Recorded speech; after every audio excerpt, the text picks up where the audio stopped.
दोस्तों, डीएम अनन्या अपनी छोटी बहन प्रिया के साथ आम पोशाक में एक ओनेटो रिक्शा से मॉल में खरीदारी करने जा रही थीं। रास्ते में एक चेक पोस्ट पर पुलिस ने ओनेटो रिक्शा को रोक लिया। इंस्पेक्टर विक्रम सिंह ने ओनेटो चालक से कागजात मांगे और उनमें कमी निकालकर रिश्वत की मांग करने लगे। इंस्पेक्टर ने कहा, तुम्हारी गाड़ी का बीमा नहीं है, प्रदूषण सर्टिफिकेट नहीं है, चालान तो कटेगा ही। ऑटो चालक ने हाथ जोड़कर कहा, सर मेरी गलती हो गई, कागजात मेरे पास हैं लेकिन मैं घर पर भूल आया हूं, मैं कल दिखा दूंगा, कृपया मुझे माफ कर दीजिए। इंस्पेक्टर विक्रम सिंह ने सख्ती से कहा, नहीं, चालान तो कटेगा ही, अगर चालान नहीं कटवाना है तो 2000 रुपए दो। यह सुनकर डीएम अनन्या चुपचाप पूरी घटना देख रही थी।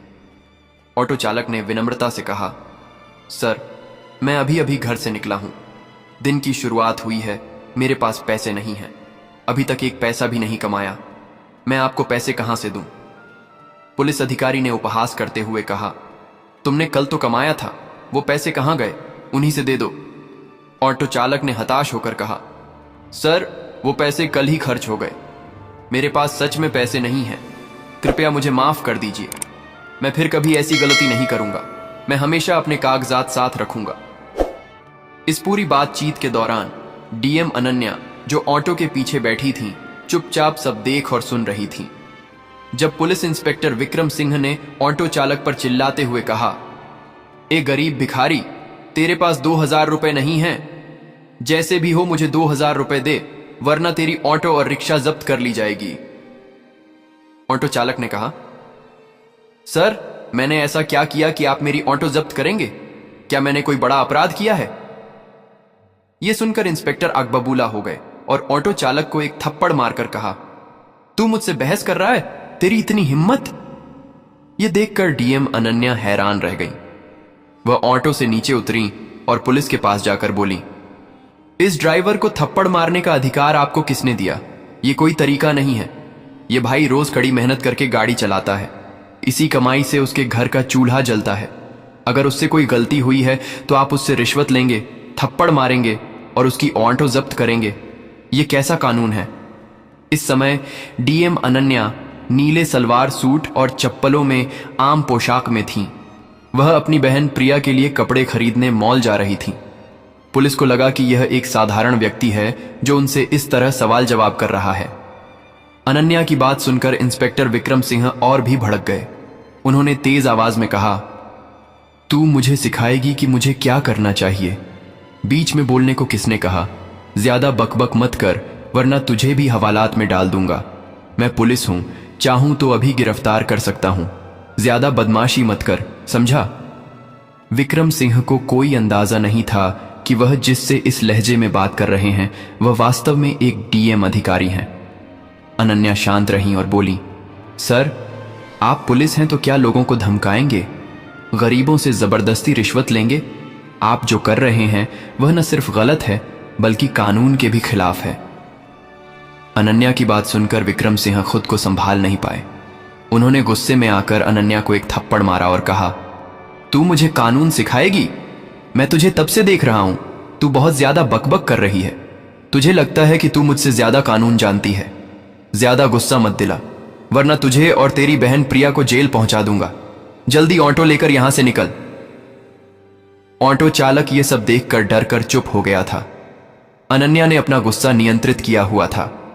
उन्होंने जानबूझकर अपनी पहचान नहीं बताई क्योंकि वह देखना चाहती थीं कि इंस्पेक्टर विक्रम सिंह कितना नीचे गिर सकते हैं। फिर वह ऑटो रिक्शा में बैठ गईं। कुछ देर बाद ऑटो ने उन्हें कपड़ों के मॉल में उतार दिया। अनन्या अपनी बहन प्रिया के साथ गईं और उसके लिए सुंदर सुंदर कपड़े खरीदे। बाहर से अनन्या शांत दिख रही थीं, लेकिन उन्होंने मन ही मन तय कर लिया था कि इंस्पेक्टर विक्रम सिंह को सबक सिखाना ही होगा। कानून का मजाक उड़ाने वाला ऐसा अधिकारी थाने में रहने लायक नहीं है। मॉल से लौटने के बाद अनन्या ने सोचा कि क्यों न थाने जाकर देखा जाए कि वहां का माहौल कैसा है। अगर विक्रम सिंह जहां काम करता है वो पूरा थाना ही भ्रष्टाचार में डूबा हुआ है तो सिस्टम को अंदर से साफ करने की जरूरत है। अगले दिन सुबह अनन्या ने अपनी असली पहचान छिपाकर एक साधारण लड़की का रूप धारण किया और सीधे थाने पहुंच गईं। थाने में घुसते ही उनकी नजर सामने कुर्सी पर बैठे थाना प्रभारी सुरेश शर्मा पर पड़ी। वह आराम से पंखा झल रहे थे और मोबाइल पर बात कर रहे थे। अनन्या सीधे उनके पास गईं और बोली, सर, मुझे एक रिपोर्ट लिखवानी है। अनन्या कुछ और कह पाती, इससे पहले ही सुरेश शर्मा ने उन्हें बीच में रोककर कहा, किसके खिलाफ रिपोर्ट लिखवानी है?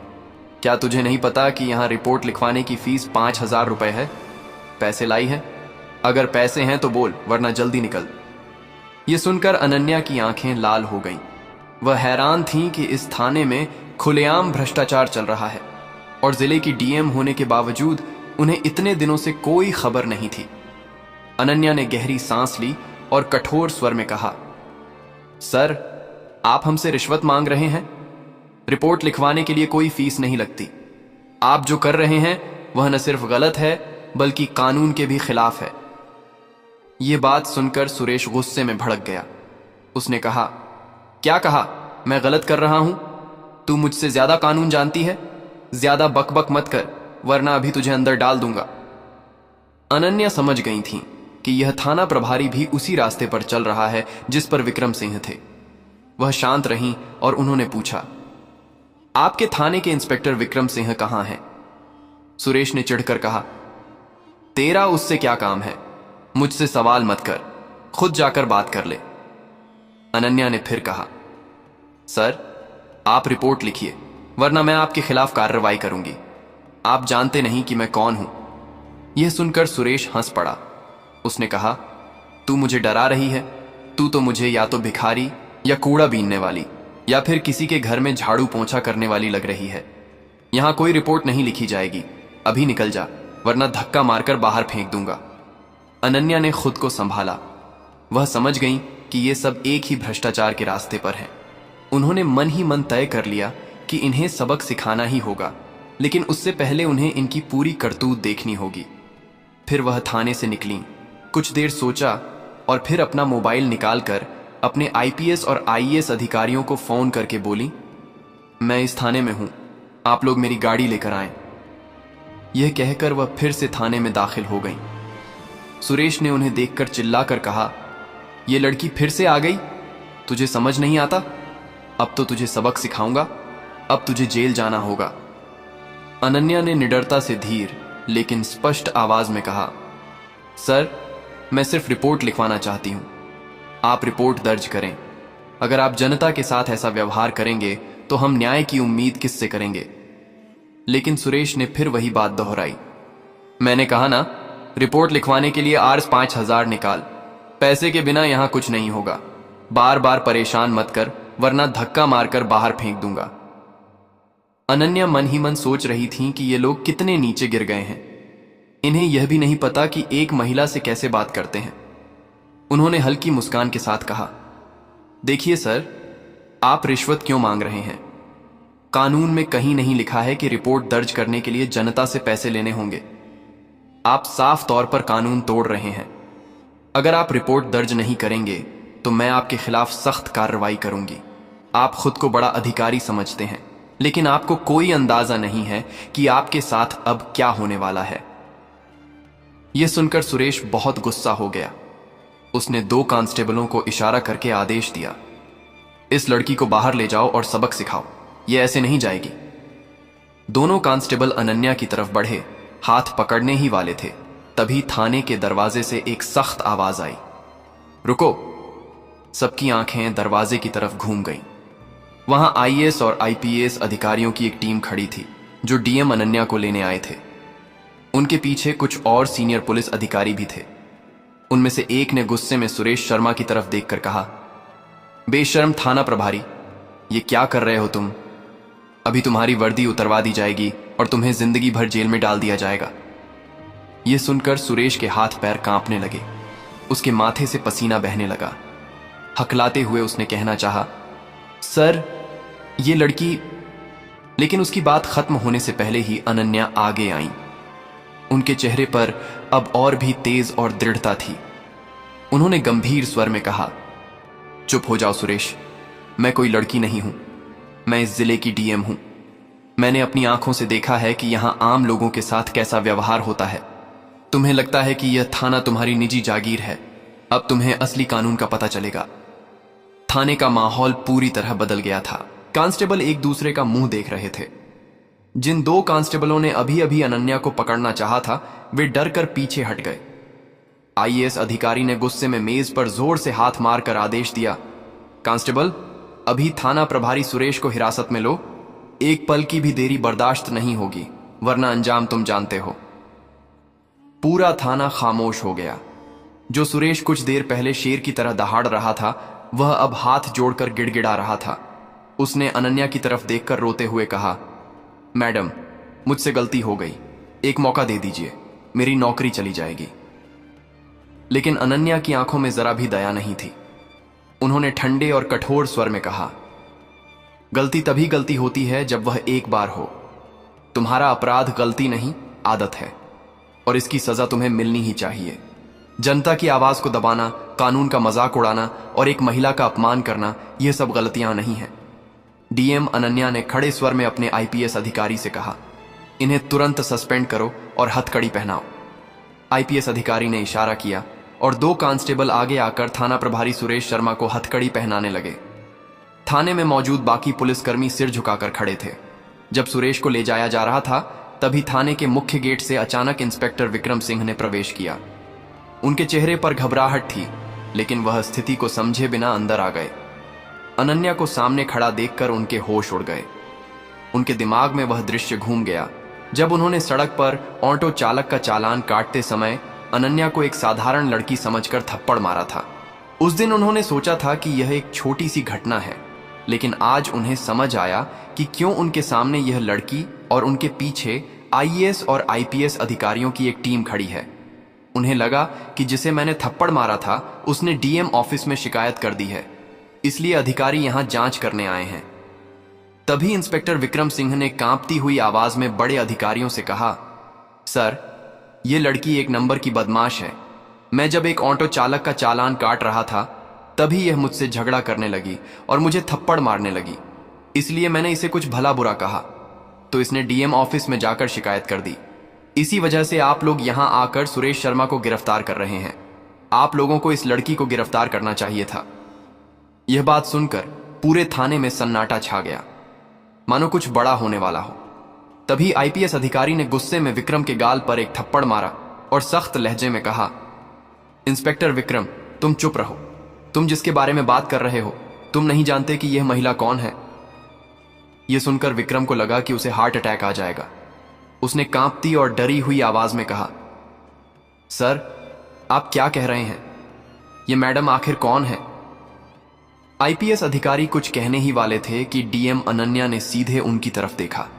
उनकी आंखों में वही आग थी जो उस दिन थप्पड़ खाने के समय दबाकर रखी गई थी।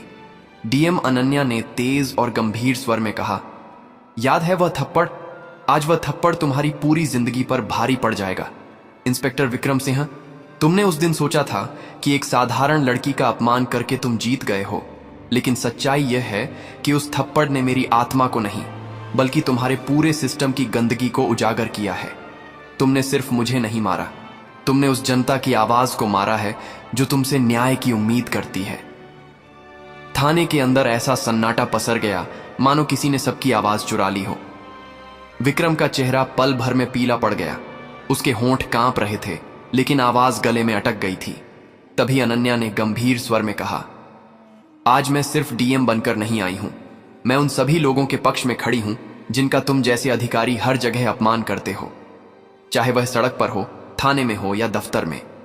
तुमने सोचा कि वर्दी पहनकर तुम खुद को भगवान समझ सकते हो, लेकिन आज तुम्हें पता चलेगा कि कानून सबके लिए बराबर है, पुलिस के लिए भी।